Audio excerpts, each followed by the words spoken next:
திமுகவின் தேர்தல் வாக்குறுதிகளை நிறைவேற்றவில்லை என்று எதிர்க்கட்சித் தலைவர் எடப்பாடி பழனிசாமி முன்வைத்த குற்றச்சாட்டுக்கு அமைச்சர் சிவசங்கர் பதிலடி கொடுத்துள்ளார். உருட்டுக்கடை அல்வா இந்த அரசாங்கத்தில் இப்படிப்பட்ட அல்வா தான் கிடைக்கும்.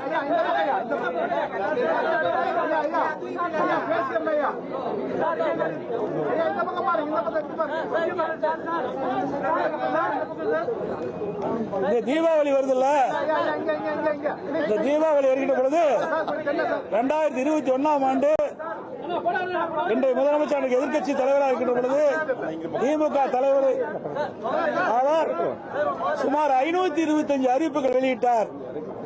அப்படி அறிவிப்பு வெளியிட்ட பிறகு சுமார் 10% அறிவிப்புகள் நிறைவேற்றவில்லை. எல்லாத்துக்கும் அல்வா கொடுத்துட்டாரு. இப்ப இந்த உருட்டுக்கடை அல்வா நீங்க பிரிச்சு படிச்சு பாருங்க, எப்படி டேஸ்டா இருக்குதா எப்படி பார்த்து சொல்லுங்க.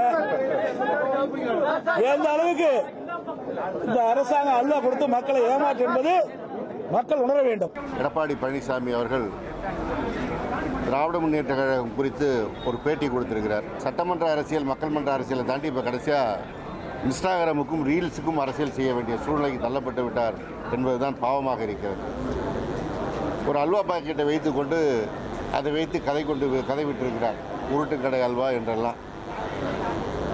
அவர்தான் இன்றைக்கு திருட்டுக்கடை பழனிசாமியாக இருக்கிறார். அதிமுக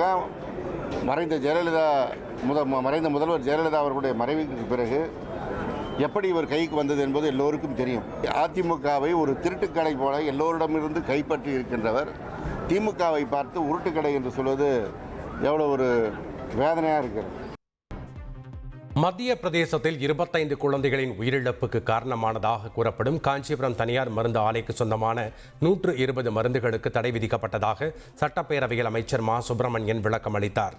மேலும் அந்த மருந்துகளுக்கு மத்திய பிரதேச சுகாதாரத்துறை நற்சான்றிதழ் கொடுத்ததாக கூறிய அவர், அந்நிறுவனத்தில் மத்திய சுகாதாரத்துறை அதிகாரிகள் 14 ஆண்டுகளாக சோதனையே நடத்தவில்லை என குற்றம் சாட்டினார். குழந்தைகளின் உயிரிழப்பை தொடர்ந்து ஆலைக்கு சீல் வைத்து தமிழக அரசு 48 மணி நேரத்தில் நடவடிக்கை எடுத்ததாக அமைச்சர் மா சுப்பிரமணியன் கூறினார். ட்ரக் கண்ட்ரோலர் என்ன சொல்றாருன்னா, அங்க இருக்கிற அமைச்சர் என்ன சொல்றாருன்னா, இந்த மருந்து நல்ல மருந்துன்றார். நல்ல மருந்துன்னு விட்டுட்டதால 1ஆம் தேதி அதுக்குள்ள 25 நேற்றுக்கு வரைக்கும் அருள் சொன்னது மாதிரி 25 குழந்தைங்க இறந்திருக்கு. இவ்வாறு தகவல் பெறப்பட்ட 48 மணி நேரத்திலே அரசு துரித கதியில் செயல்பட்டதன் விளைவு இன்னைக்கு ஒட்டுமொத்தமா அந்த 126 மருந்துகளும் இன்றைக்கு தடை செய்யப்பட்டது. நிறுவனமும் மூடப்பட்டது. ட்ரெண்ட ஃப்ரெண்ட் ஆக்கிக்கோங்க. தந்தி டிவியின் சப்ஸ்கிரைபர்ஸ் அண்ட் ஃபாலோவர்ஸ் குடும்பத்துல நீங்களும் இணையுங்க.